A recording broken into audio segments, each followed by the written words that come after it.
So welcome, friends, peers, colleagues. Thank you for joining the next Tech Day. You might notice this Tech Day is slightly different. I'm not sure if it's completely obvious, but I'm not Yolandi.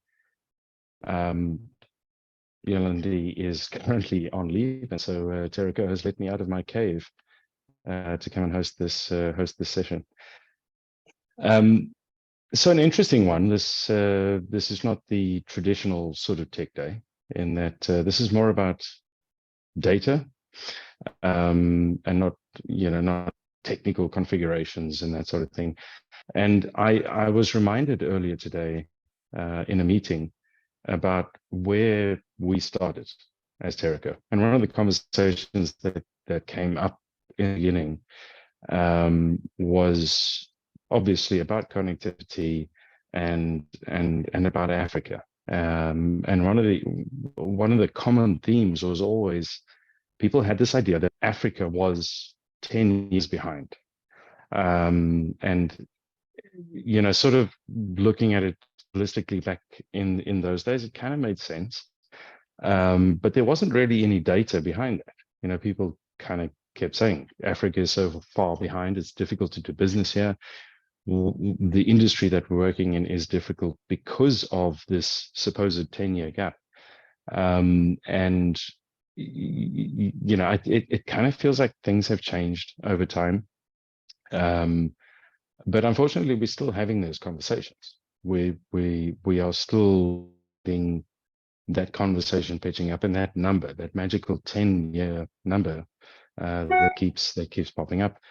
And if any of you have followed GPF recently, you would have seen a presentation by Yolandi about how far is Africa really behind the rest of the world.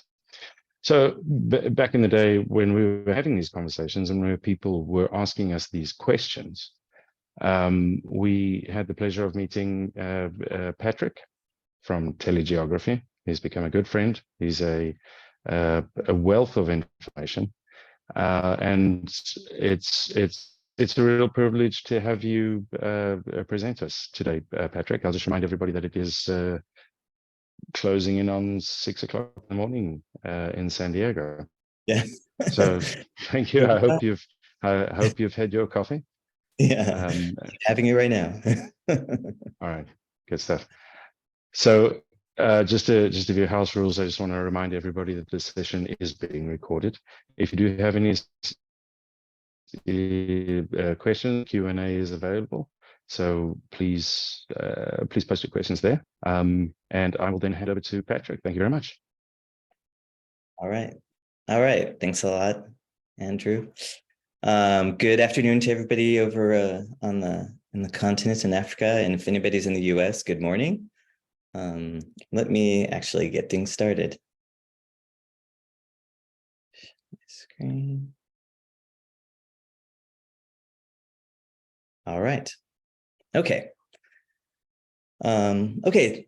Thanks for the very nice introduction, Andrew. Really appreciate it. Love working with you guys. That's why I'm up at 5:30. It's all for you. Okay, let's talk a little bit about Africa. Now, if you know a little bit about telegeography, what we do is we gather data. We have lots of data that we gather directly from the carriers and the internet backbone providers, content providers, etc., and put it together, aggregate it all to make lots of nice maps and figures to go through and track the bandwidth and IP trends globally. But today we're going to talk about Africa, my fave. Okay. And what we'll cover is, we'll start off, as we usually do in these presentations, global bandwidth trends. We'll look at the global level, kind of the big picture. How is international bandwidth growing? What's driving demand? We're going to look at subcables, of course, starting off with subcables. It's how a lot of content is connected to Africa. And then how fast we'll look a little bit at prices, how fast global prices are falling.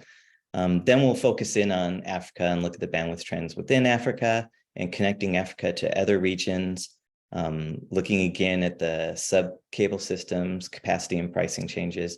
And then we'll talk just a little bit about watching the content localize in Africa, talking a little bit about infrastructure growth, looking a little bit at IXPs, CDNs, where they're popping up, and DC builds.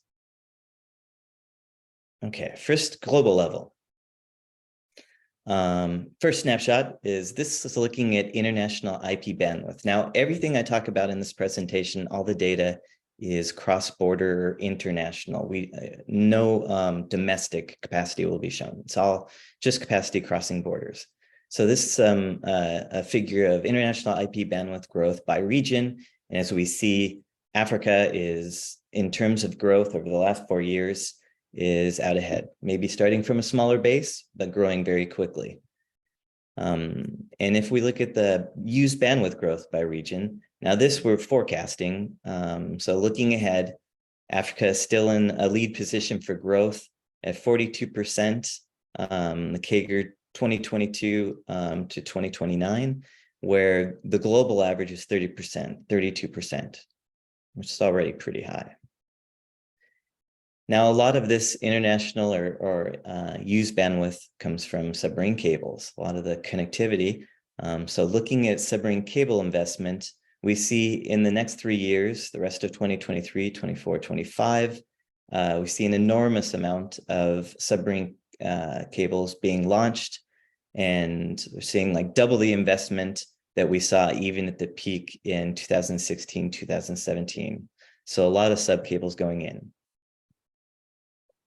Now, taking a visual of this, this map shows all the recently activated cable systems from 2021 to 23.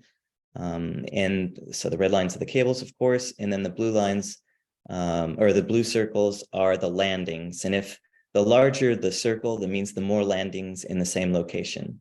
So this is 2021, 2023. And if we add the planned cables to it, this is what it looks like. So a ton of activity, like we said. Now, if we focus in on where we're seeing the most growth in terms of number of cable landings in different areas, see 3 major areas: Southern Europe, Northeast Africa, Middle East, and in Southeast Asia. So why there? If we overlay where data centers are going in, or the planned data centers from the big cloud service providers, the likes of AWS, Microsoft, Google, Alibaba, etc., this is where we see the cloud regions going in, or the cloud data centers. And if you see it, it matches very closely to what we see for subcables. And just talking a little bit about content provider growth versus others, and by others, it's primarily internet backbone providers.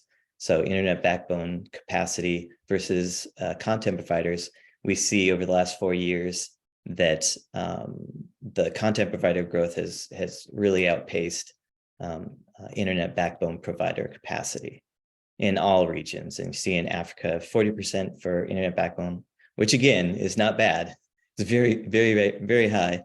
But the content provider growth in the same time period is 80%. Now let's switch a little bit to pricing. Just looking at 100 gig median prices, erosion rates. This we're looking globally.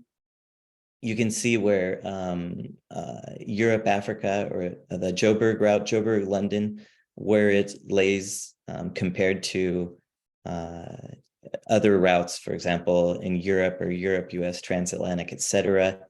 It's still one of the highest in terms of price. But if you look at the little red dot, we also see that it's one of the fastest in erosion rates or declining rates, price rates over the last 4 years.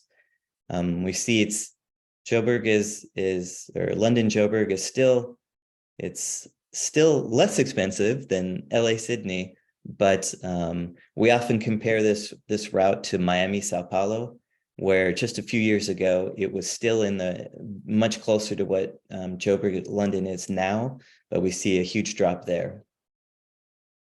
So this may predict the path of the Joburg, London route in terms of pricing. Okay, now let's focus in on Africa. First, let's start with the bandwidth trends. First, we'll start off looking at submarine cables.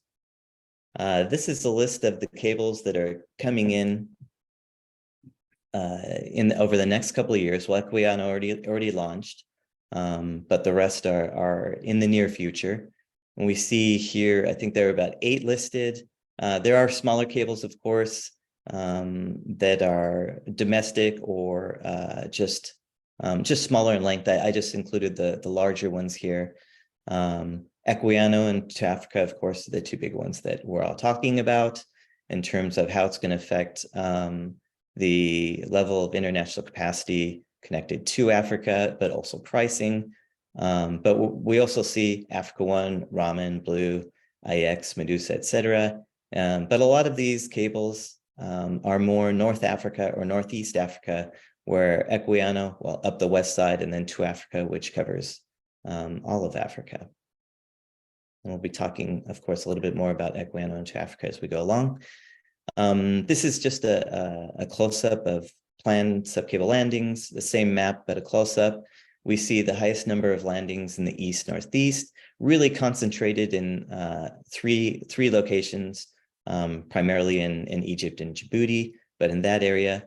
Actually, if we look in the west, there are a similar number of landings as the east in East Africa, but it's spread out among many countries, 12 different countries. And South Africa has 5 landings by itself. In terms of total cable landings by country, now we're looking at sub-Saharan. I know if Egypt or Egypt Telecom is watching here, hey, where are all our landings? But here we're just looking at sub-Saharan, and I'll talk a little bit about why we look at the difference between sub-Saharan and North African in later slides. But here we're just going Djibouti and South. So Djibouti definitely leads in terms of total cables landing, but of course it doesn't have a huge local market. So we see it more as a transit hub rather than a interconnection hub, as in for a local population. And then Africa is close behind with 10 landings, with the new one fairly recently announced, the T3. Now they're up to 10. And then we see the grouping of Nigeria and Kenya. Of course, a lot of activity there. We'll look at in the future slides. Ghana, not too far behind in terms of landings. And then we have the group of Cote d'Ivoire, Mauritius, and Senegal that all have 5 to 6. Now, in this slide, what we're looking at is major international internet hubs. We're looking at IP capacity, the routes to Africa. This is total routes. This is both interregional and intra-regional. But as you see here, the vast majority of the thick blue lines, and of course, the thickness of the lines indicates the more capacity. We see that the vast majority still is connected to Europe. Remember, we're just looking at international here. But we are starting to see, if we've tracked this over the last 5, 6, 7, 10 years, we see before no lines were appearing within Africa, intra-African routes, but here we're seeing the routes getting thicker and thicker. For example, on the east side, South Africa, Kenya, but we're also seeing some build out a little bit on the west coast as well. Now, all that capacity, IP capacity, is 80% of all international capacity is for Africa is connected to Europe still. And we've seen a lot of changes over the last 5 years, like I've said. So that number was kind of strange because it was holding pretty steady. And once we break Africa as a continent and whole into 2, into North Africa and Sub-Saharan Africa, then we see we have a little bit more clarity on what's happening. We see in North Africa, what's actually been happening is international capacity to Europe has actually been increasing, and it's a huge amount. And a lot of this is just based on geography because of the very close to Europe. So very easy to lay cables, a lot of cables in the Med. So a lot of capacity connecting to Europe. And what this also means, it's almost up to 100%. It's like 99.9% of international capacity in North Africa is connected to Europe, meaning that the North African countries have very little capacity connected to each other. So for example, Morocco to Algeria, not a ton of capacity. Mostly it's Algeria to Europe. But we're seeing a completely different picture in sub-Saharan Africa. There we're seeing an increase of intra-African connectivity. So a lot more cross-border activity within sub-Saharan Africa, where it's dropped from closer to 80 down to about 60%.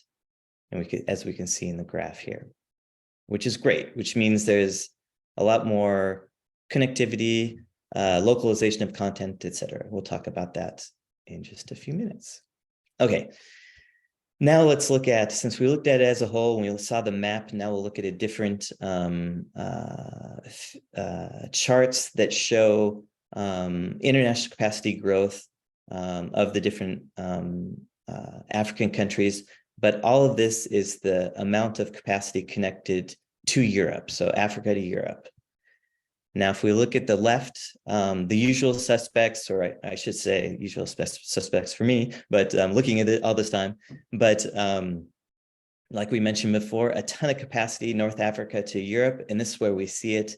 We see out of the top four that Egypt, Morocco, and Algeria are the top three in terms of total international capacity connected to Europe. But South Africa is actually in there as well, showing that South Africa, of course, is a big hub for Africa to Europe.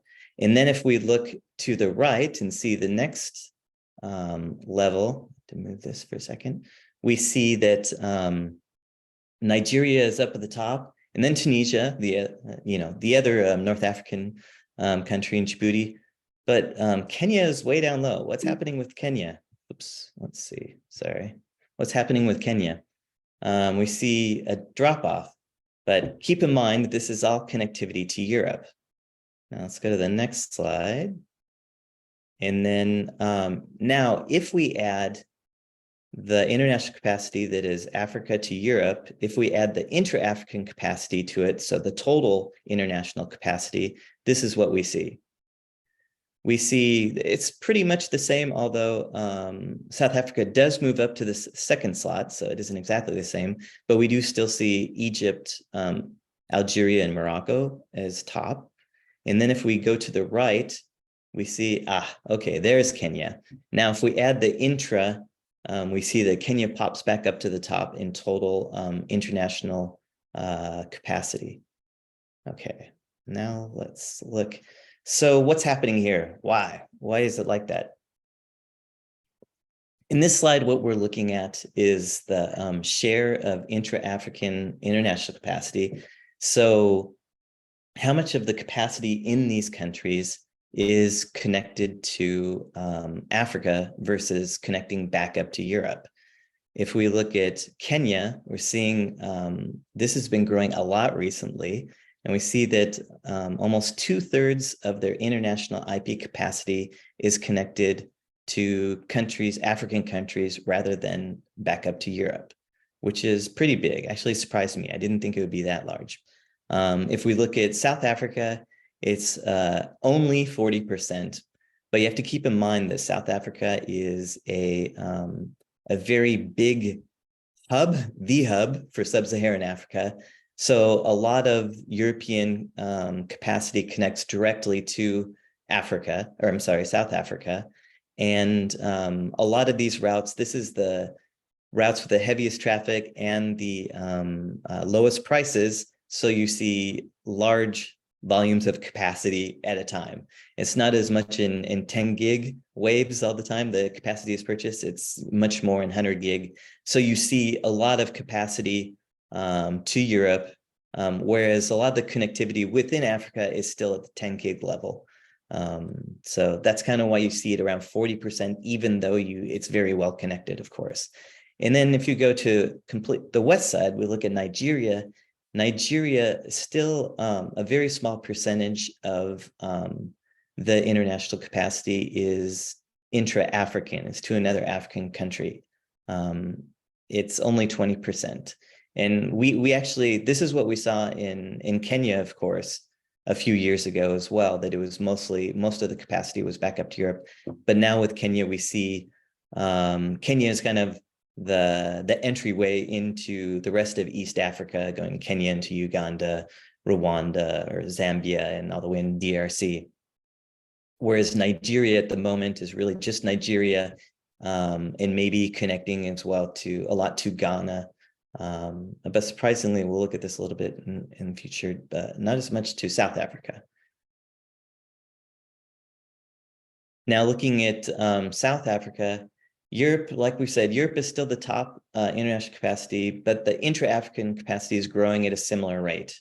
And for reasons that I was discussing below, even if they're growing at the same rate, or even the intra-African is growing a little faster, just the size of the capacity purchases, et cetera, to South Africa, back up to Europe, are usually higher than the intra-African.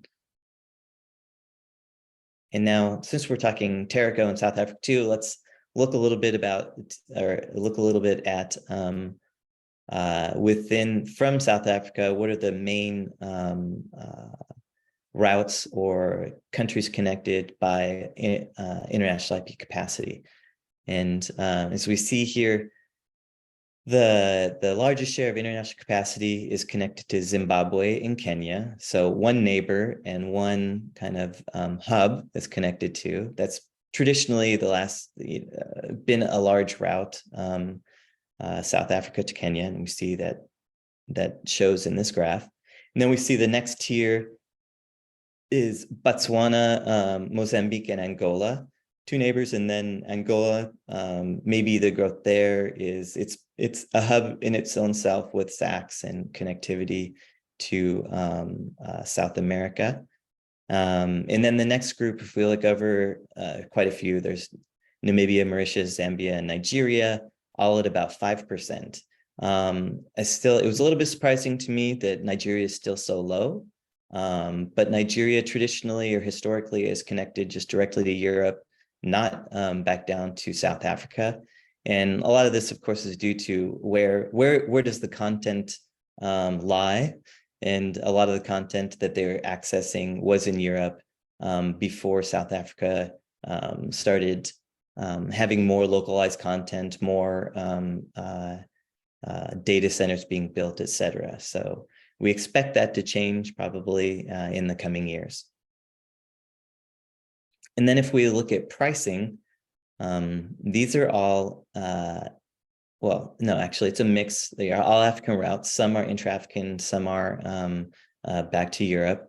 This we're looking at 10 gig waves. And of course, we're seeing a decline over the past, I believe it's 3 years. There's been an average decrease in price for 10 gig waves of about 16% on these routes. Depends on routes, of course. It's like 6 to 20, low 20%, but the average is 16. And east versus west pricing differences exist. East or west is now, in my view, surprisingly, dropping a little faster than. I'm sorry, west is dropping a little faster than east now. Historically, east has been a little bit cheaper. East back up to Europe has been cheaper than the west. And we've seen over the last 2 or 3 years the opposite happening, or west is decreasing more quickly. And you see Accra and Lagos at 12 to 14K versus Nairobi, London, 20K. Maybe we should have looked at Mombasa, London in this, which of course is a little bit cheaper, because anytime you throw a terrestrial bid in or backhaul, you're going to raise the price because terrestrial or backhaul is always more expensive than the wet side or the subcable side. So we'll be talking a little bit more about these as we go along. Let's see. Let me make sure. Okay.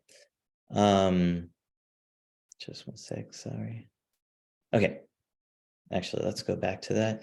Now, looking at 100 gig wavelengths, this we're looking at weighted median of 10 in dark blue and 100 gig wavelength prices and price multiples in Africa. 10 gig waves still make up a large portion of the sales, of course, in Africa, but 100 gig is growing.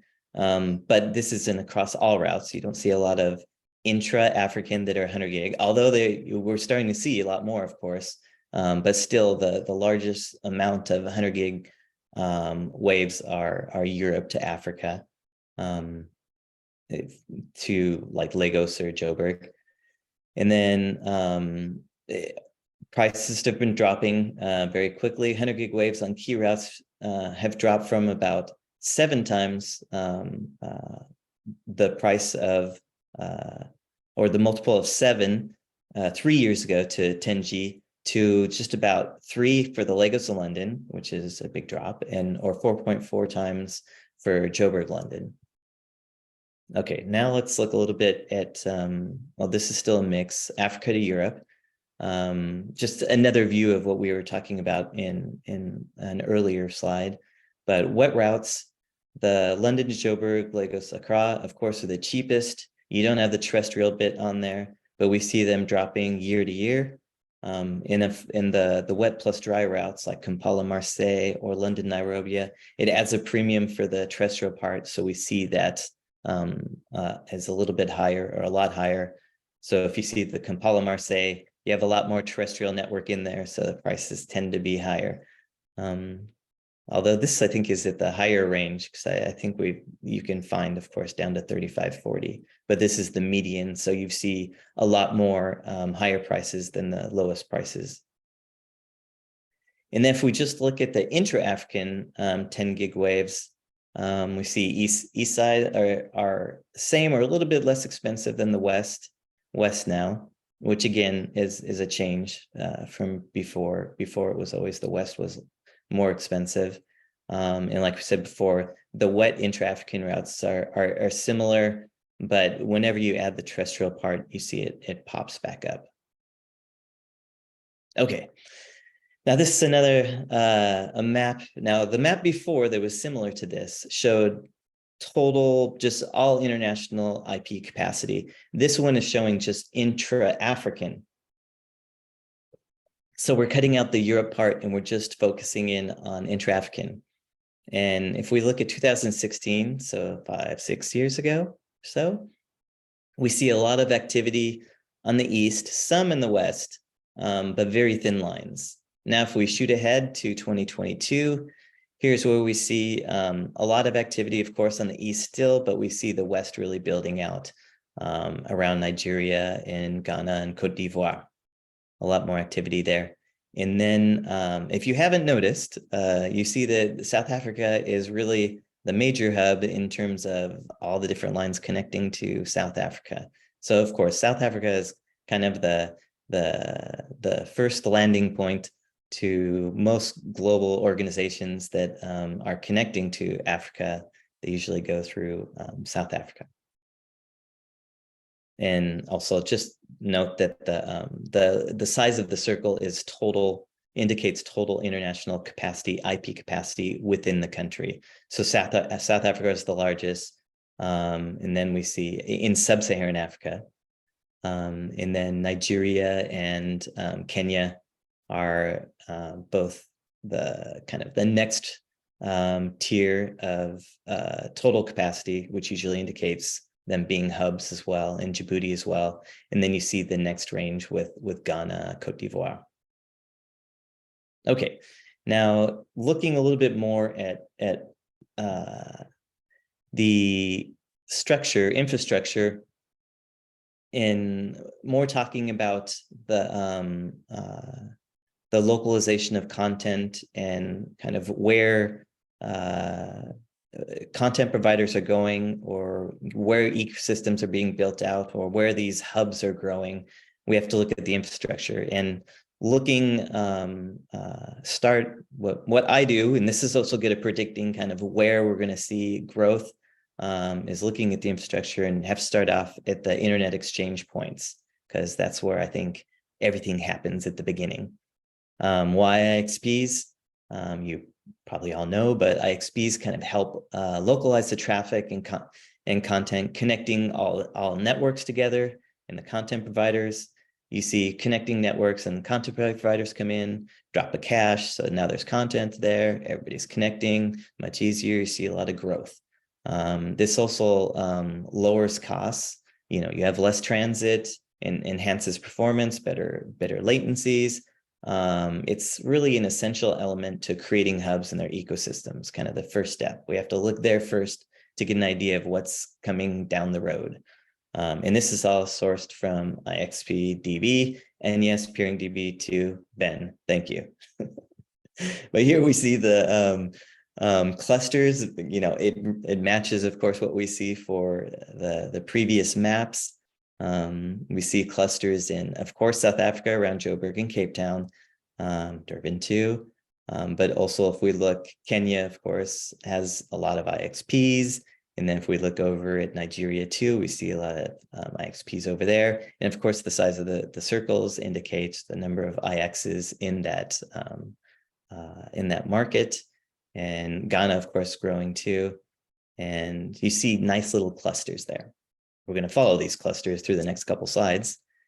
Next thing we look at is CDNs. So either content provider or cloud provider CDNs, where they're putting caches or cache nodes.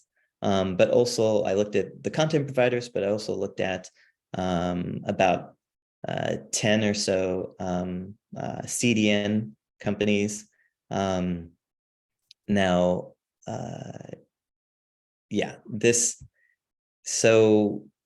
This is only public information. So there are some companies like Akamai who don't release where they are, but they're usually in most of these locations as well, plus more. But here we have 40 for Africa, found 46 CDN nodes in sub-Saharan Africa from 13 different providers. Where do they drop their caches very often? Very often in IXPs or nearby. So this tracks very well, of course, with the IXP. So IXs are kind of everywhere. And then where you see the clusters of the CDN nodes going in is where you're kind of seeing more activity, more traffic, more growth usually. So we see these popping up, of course, mainly in the primary hubs. If you have 3 caches in cache nodes in Africa, they're going to be in South Africa, Nigeria, and Kenya. But it's interesting to look at where we're seeing other ones pop up, like or where they're not, which is interesting too, like Abidjan or Cote d'Ivoire. It's kind of surprised I don't see CDNs there that we know of anyway. Okay. And then last, once you see it's kind of the evolution, your caches going in, you see the cache nodes and the pops. Then you see when there's a lot of traffic, et cetera, you see the colos or the data centers being built out. And of course, we're seeing a data center investment gold rush at the moment, which is kind of exciting. But this looks at data centers from 2021, 2022. They've launched plus planned more than 90 current and planned data centers in sub-Saharan Africa. At least 20 planned or recently launched since 2021. And once again, we see the groupings kind of refined again, focusing mostly on South Africa, Kenya, and Nigeria. But we see the growth, for example, Ghana and Cote d'Ivoire as well, Tanzania, and even surprisingly in Ethiopia and DRC.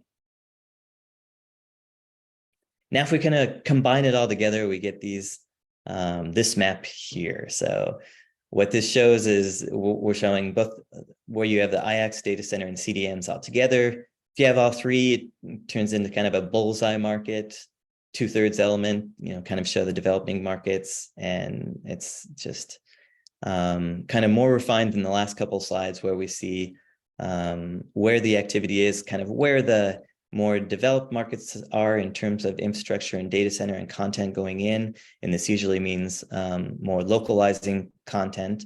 And by the way, this is what, of course, drives the intra-African connectivity as well. But we see all around South Africa and Kenya and Nigeria, of course, and in Ghana too as well. Once again, some of the interesting ones are like Cote d'Ivoire, that it's there, almost there, but not a lot of CDN activity. And same thing with Namibia, Zambia. Namibia may be a population thing, not a huge population, but now maybe with Equiano going in too, we'll see a lot more activity. But this kind of gives you a view of developed versus developing in terms of the infrastructure. Okay. How are we doing? Oh, we have a lot of time. Okay. So looking ahead, of course, we're going to see a boost in international capacity across Africa. Of course, more so with Equiano coming in up the west side, and then with to Africa coming. That's the sub-Saharan. We have a few of these East African cables that are landing in Kenya as well. So this will have some effect too. But in terms of capacity, it's just historically most of the international capacity, since it was connected to Europe, most of the international capacity was mostly found on the coast. And this is where we see, I think it's something like 5-to-1, the amount of capacity or international capacity of coastal countries versus inland countries. But every time there's a new cable, especially a large cable like to Africa and maybe Equiano too, we see a growth or a push of international capacity that pushes inland. So we'll see it on the coast first and then push into the landlocked countries. And usually, if we're talking about more international capacity, that means we're seeing an increase in both the number and size of intra-African routes. So more cross-border routes appearing, and existing ones that are growing in size in terms of capacity. And then when you have these larger cables like this landing, or any cables landing like this, you're going to see decline in prices. So price erosion on key African routes, especially where you see to Africa and Equiano, of course. Pricing has been in disarray or been crazy the past year or so as Equiano is coming online and to Africa is coming. So it's really all over the place in terms of pricing, because you have kind of the one camp of companies that are dropping prices, trying to get more customers or market share before the cables come online. And then you have another group that are hold out at the prices of where they are right now, waiting until the last minute. And then when competition comes, when there's another cable, and prices will drop, so holdouts. So in terms of trying to track pricing for this, it's really all over the place. And then what we've seen historically in Africa, but elsewhere in the world, is whenever these big cables like this come online, you see an initial kind of large drop of 20-30% in pricing. But then very quickly, within a year or so, you see the erosion rate, or the decrease in erosion for pricing decelerates to about historical levels, which is around 10%. But what does all this mean also with these big cables landing is you'll have a lot of localized content growth. Like a lot of these cables, in fact, the two bigger cables are content providers. So content providers have a lot of capacity between their data centers, because they're connecting data centers. This is where you see most of the capacity go. But what this means is they're building and connecting large content data centers, for the moment only in South Africa, but we'll probably see, in terms of the big data centers, not in terms of POPs or caches, of course, those are everywhere, but we'll see in South Africa, we'll see a lot of content going in there. And then what we'll probably see is, since content is much closer in South Africa versus in Europe, we'll see a lot more countries connecting to those data centers within Africa. So that means that we'll see a lot more intra-African capacity. And as you first in South Africa, that then we'll probably see in not too long in Kenya, in Nigeria as well. This will affect the overall picture of connectivity. And anytime a content provider goes in to a market, you do see they become the anchor tenants, and it kind of sparks new growth. And you see kind of ecosystems growing out from that, because there's what we call the OTT effect, or the content provider effect. When they go into a certain market, they drive prices down and also open the markets to a lot more capacity, et cetera, at lower prices. So you see a lot of growth in that term. So what does all this mean? It means that, well, the edge is moving closer to African end users, where the edge may have been all the way back up in Europe before. Now we're seeing like the content growing locally, primarily in South Africa right now, but we'll see that changing a lot more in the next few years. And that's what I have for the presentation. So, okay. Now, Andrew, are you going to join me, or should we just start going through questions? Or Yeah, sure. I see there were one or two additional slides that you had. oh, sorry. Oh, you're right. Very good. Sorry. I should talk about this part. I'm sorry. So a lot of this data, what I've been talking about is, based on our different reports, and a great visual of the reports that we're doing are found on two sites that are you can access. It's one that probably most of you know, if you know anything about telegeography, it's the submarine cable map. That is where you can track all of the submarine cables, where they're going, who owns them, the capacities, etc. And it's a nice map, so you can get the visual and you can go around to different regions. But then there's another map that's probably less known, which is the cloud infrastructure map. And what this map shows is tracking cloud infrastructure, meaning primarily we're looking at cloud data centers or cloud regions, like I talked a lot about in the presentation. But we're also tracking the on-ramps, where the on-ramps are that connect to the regions, and also added in the local zones, which is primarily AWS. They have local zones, which are kind of mini data centers or mini cloud regions, as well as we include in local zones Google's low latency connectivity as well, which is kind of very similar, where they're building out kind of on-ramps or locations that you can connect to with lower latencies than connecting back to the main cloud region in the area. And then I think that's it. Yeah, great. And thank you very much. Thank you. That was 40 slides. Awesome stuff. Thank you very much, Patrick. I have, in the meantime, posted a link in the chat to get a digital copy of the excellent telegeography map. Moving to the questions. Just a reminder that if anybody has any questions, post them in the Q&A. Yaku asks, we're experiencing a lot of trouble with bandwidth between our sites in West Africa, especially Cote d'Ivoire and Ghana, and our Africa hub in Cape Town. Are there any plans from the capacity providers to address capacity between West Africa and South Africa?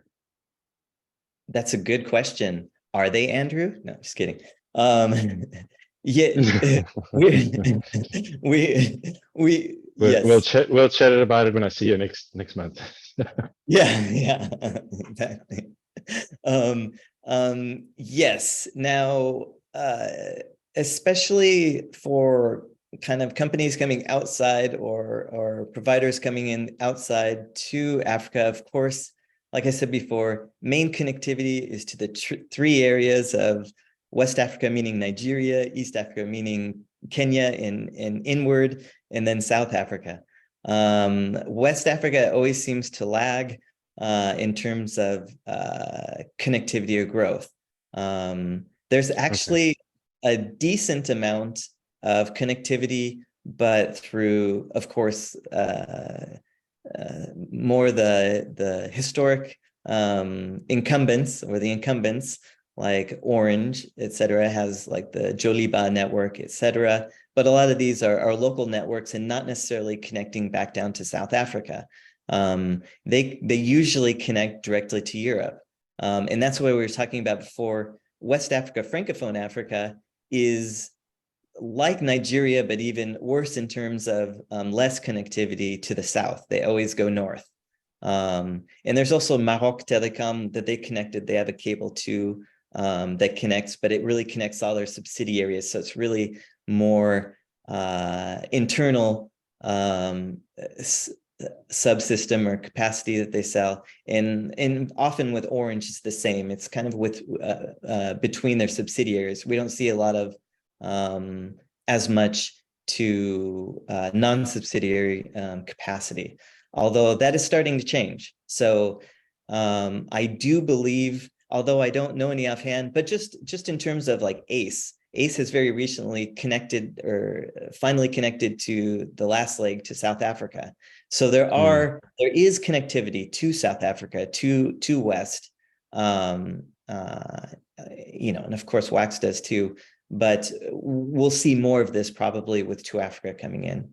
And of course, Equiano doesn't hit that area. So we'll probably see more of a change there with To Africa coming in.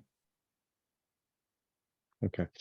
Just to expand on that, Jaco has added, we see 70 to 80 milliseconds between Kenya and South Africa, but about 500 milliseconds between Ghana, Cote d'Ivoire, and South Africa.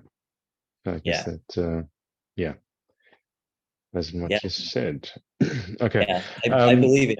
Yeah, it's all based on network, of course. And we used to see this too between the most common elsewhere in the world was like Middle East to India, even though it's a very short amount. There weren't many content provider cables connecting the two. So traffic was going the other way around the world to get there. So instead of only being like 10, 20, 30 milliseconds, it was in the hundreds of milliseconds as well. Yeah, exactly. Okay, another question. Is the decline in median pricing, the one that you mentioned for Africa, is that similar to what you would have seen in other regions? And I think this comes back to my comment previously about this sort of belief that Africa is that far behind.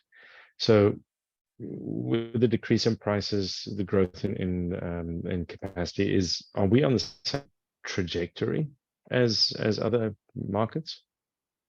Yes, completely. Okay. And very often, like I said, I would look to what's happening in South America, because in terms of pricing, it's maybe a year or two ahead in price levels but decreasing at a very similar rate. So it's still, Europe, South Africa is still considered pretty high globally, although, I mean, it's a fraction of what it was even 3 years ago. So it's dropping very fast. And of course, if you're selling capacity, that's not great.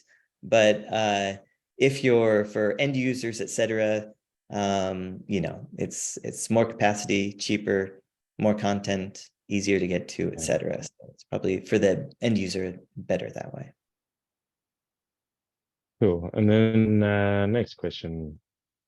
Do you anticipate more CDN deployments in smaller markets in Africa?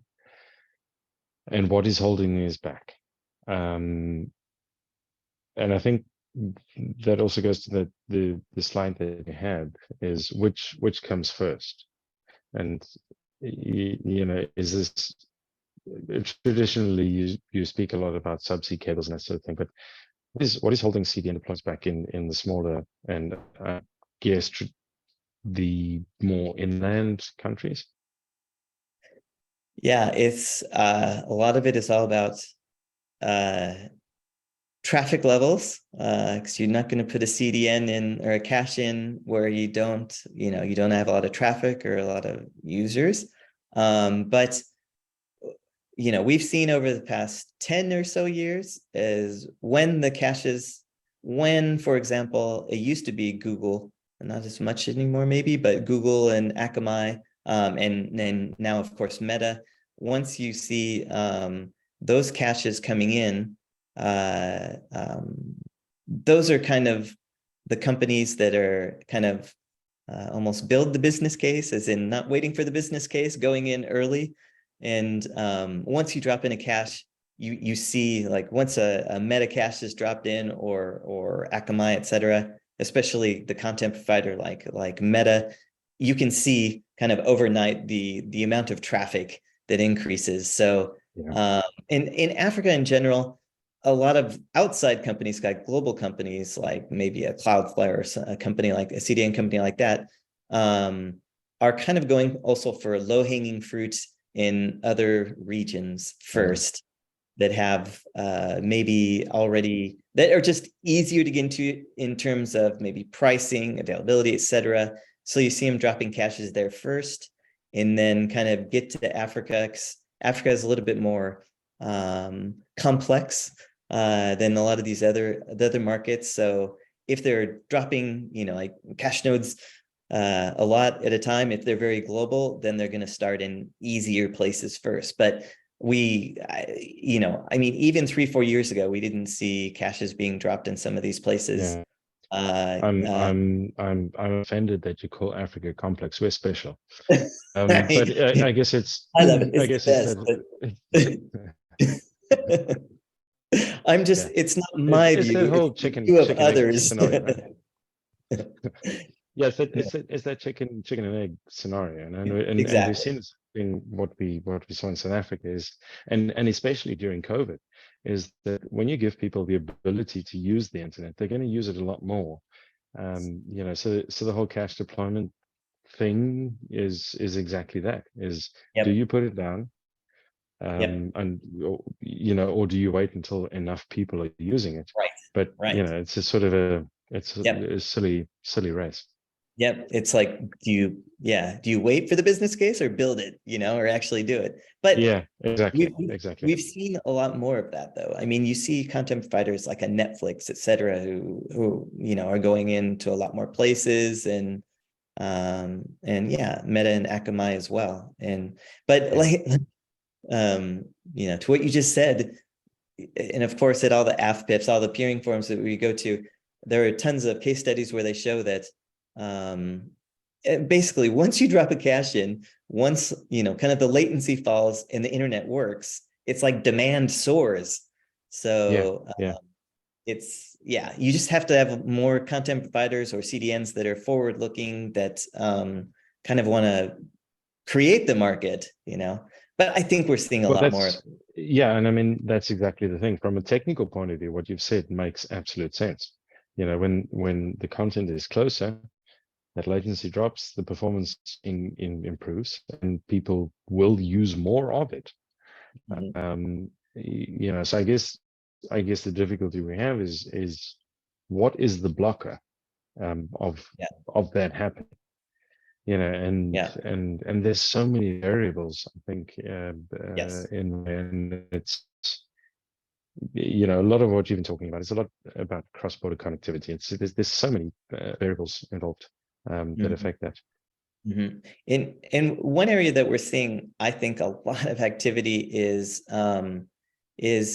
even though Africa has been, and historically and still really is, primarily, except for South Africa, when you say internet, or there's it's really your phone. It's not fiber to your house. It's your phone, which is great. In the world, 90% of high bandwidth connectivity, like to the internet, is over the phone, and only 10% in terms of users, and only 10% is to the home. But in terms of capacity, it's like 90% of all IP capacity is to fiber to the home, not to mobile. Does that make sense? Yeah. So once you start building out fiber to the home, and kind of these local access, and you start to see an increase as well. And this is something we're seeing a lot in Africa, and there's a lot of interest from different companies going in and building out the local access markets. A lot of activity there. And because in many places of the world, it's usually 30-40% have fixed broadband, but in Africa, in most countries, it's less than 10%. It's like 5-6%, except for South Africa, but elsewhere. And I think as we see that, this is starting to occur too. We'll also see a big uptick in kind of the need for more content that's closer as well. And we'll see a lot more of this growth of, localization, et cetera, in Africa. Okay, then let's move on to the next question from Saul.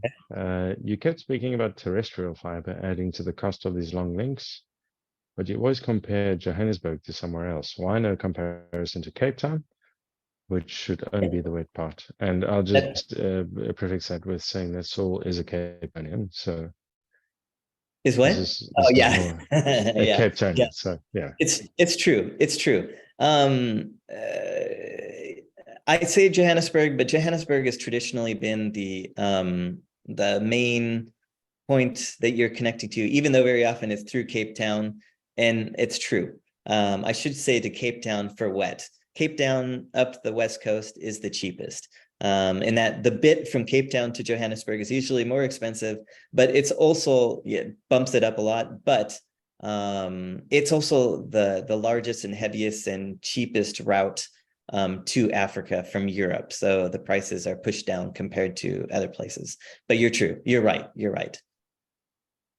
Yeah, we should be talking Cape Town when we're talking wet, not Johannesburg. Yeah, thanks, Saul, for go Saul. big up for Cape Town. I remember when I first met you, Patrick, when you started doing the AFIF conferences, you always used to do the west side. Yeah, west side. Yeah, So we'll do that for Cape Town. Cape Town. How do you do Cape Town? What's the sign? For adding that Cape in. Town. I don't know. We'll figure that out. All right. Next question: connectivity from Mauritius or Reunion to South Africa? I'm not sure I understand the question. It says the Métis is shown, not the pricing trend for 2024. Wait, is shown in pricing trend for 2024. The Métis is shown. I don't think I showed that, but yeah, I don't know. I personally haven't seen a lot of the pricing for Mauritius to South Africa. It's a route that I don't know if we get a lot of data for, even though it's a very hot route right now, ever since Métis, and then now with T3 going in, etc. A lot of activity there and a huge amount of capacity that was, I think Mauritius has 1.2 million inhabitants, but it's more of kind of like not only there, but I guess connecting through to other the other islands in the area, and maybe even through from the east as well. But you can talk about that, Andrew, with the huge amount of activity we see coming in from on those cables. So yeah, it'll be interesting to see when T3 comes in too, what's going to happen. Yeah, I mean, I can certainly say from our side, it's been an incredible increase in traffic from the islands. I didn't know there were that many tourists. Yeah. But yeah, it's been incredible to see. And I think those are all the questions on the Q&A. Sorry, there's another one that's just come in. Do you know if Google has any intention of setting up direct peering zone up in the Durban and Cape Town region? I don't think that Patrick would be able to answer that. That would be you, not me. You would be the first to. You would be the first to when it happened. Right, then in chat I see. Considering the power crisis within South Africa, you know what these carriers are doing to keep their links up to the Teraco peerings. That is a discussion that we do not have time to have today. And that possibly is a good topic for another on its own Tuesday session. Yeah. So it's a difficult one, and it is a discussion that has been sort of ongoing for the last couple of weeks with all of the load shedding in South Africa. The question sort of is, if there was a power blackout, I guess, what would be the point of keeping a data center up if all of the infrastructure outside of the data center were to That's true. disappear? Mm-hmm. So yeah, interesting discussion, but let's not get into that now. How has the chip shortage impacted new subsea cable and terrestrial upgrades in Africa? Yeah. It has just across the board slowed things down. Of course, not just in Africa, but across the board. It depends in what stage of development the subcables, were at. I don't think it affected to Africa too much in Equiano's launch. So there's an effect globally, definitely, but we're coming out of that. But I think more importantly now is kind of the post-pandemic downturn for a lot of the content providers, where we see budgets tightening, and in some markets probably, especially not the main markets, kind of the I don't want to say emerging, but the ones they're putting more effort into to build out, that it's probably going to be a slowdown for a year or so. But I think there's going to be a slowdown, and there maybe already is. There already is, but how long, I don't know. Probably, I don't think that long, but that's just a guess. So I don't think it's chips now. I think it's the post-pandemic kind of slowdown. Okay. And then we have a post from someone at CCOM giving a price on a 1 gig circuit. I'd have to take a picture of that. Yeah. And of course, I've been talking. Yeah. I talk a lot about pricing. We look at the 10 and 100 gig levels, but of course, if you're in areas like West Africa or within Central Africa, it's still, there's not a lot of 10 gig activity still. It's still at 1 gig or 100 meg. So we're kind of looking ahead, but globally we have to track, of course, at the 100 gig level, but and the 10. So, but it will soon be. Well, I mean, good. That's and that's I guess part of the conversation is, as I said earlier. I remember when you started, when talking about gigabits per second wasn't a thing. We were still talking about megabits. Yeah. And that has certainly changed. So from your perspective, I mean, you've been doing this for a lot longer than all of us. Things are changing. Well, I'm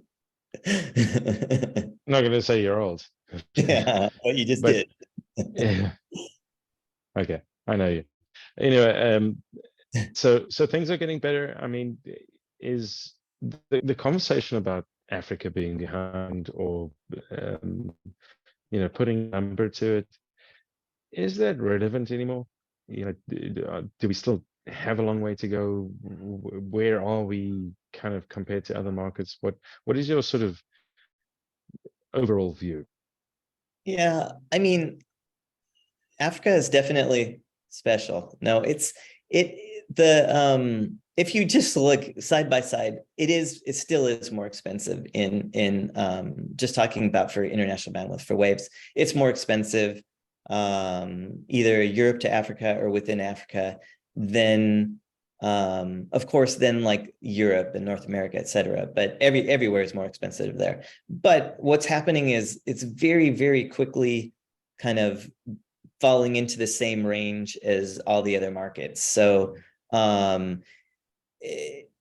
think it is still part of, I think when I work with a lot of companies like enterprises that are building out network in Africa in general, but it's always starting with South Africa. And there is kind of a sticker shock of pricing, like, whoa. But like I said, not that long ago, 3 years ago or so, the west coast of Africa used to be like double the price of the East Coast, and in very short amount of time. In the backhaul, for example, in Nigeria, it was, even if you were located in Benin going to Nigeria, the backhaul, the 10-kilometer backhaul was much like double the price, at least, of going back up to London. So there was no incentive to land in Nigeria. It was all back to Europe, where now the prices within 3-4 years have dropped to where that's no longer an issue in those markets. So kind of the long-winded answer of, I think there still is a difference, but the gap is closing very quickly. And also there's this huge kind of untapped market in Africa. Africa is not small, it's gigantic, and there are many, many markets, and you're market by market. So I think a lot of these companies starting to refocus towards Africa, maybe slowed down with the post-pandemic kind of downturn, but it's already there in some markets, but it's coming for others. And this is the whole data center, like build out too right now. Everybody's going crazy, but yeah. Okay. Awesome. I see Ben has put out a shout out to PeeringDB as well. Thank you, Ben. Thank you for joining. Of course. All right. Are we getting a link to the presentation? I am sure that you will be sent one. Yes. And that appears to be that. Okay. Yeah. And if anybody has any more questions on it, you can contact me directly or through Andrew, or just contact me directly. And if you have any questions about the websites I showed, just let me know. And if you want to give me good pricing data or capacity data, that's great too. Data, yes, that's always always a good thing to give to Patrick, is data. Because as I said earlier, I think before we sort of got involved with telegeography, the problem was getting access to data. Everybody at that stage in a market like that was just holding on to the data, not wanting to actually share it. And I think I'll go back to that. As I said in the beginning, you cannot make decisions without data. You cannot do anything without data. Yeah. All right. So thank you for sharing what you have, Christian. Very well, Patrick. Always good to chat to you. And we will see you soon. Thank you, everyone, for joining. All right. Thank you all. Thanks, Andrew. Good stuff. Cheers. Okay. Cheers. We'll see you.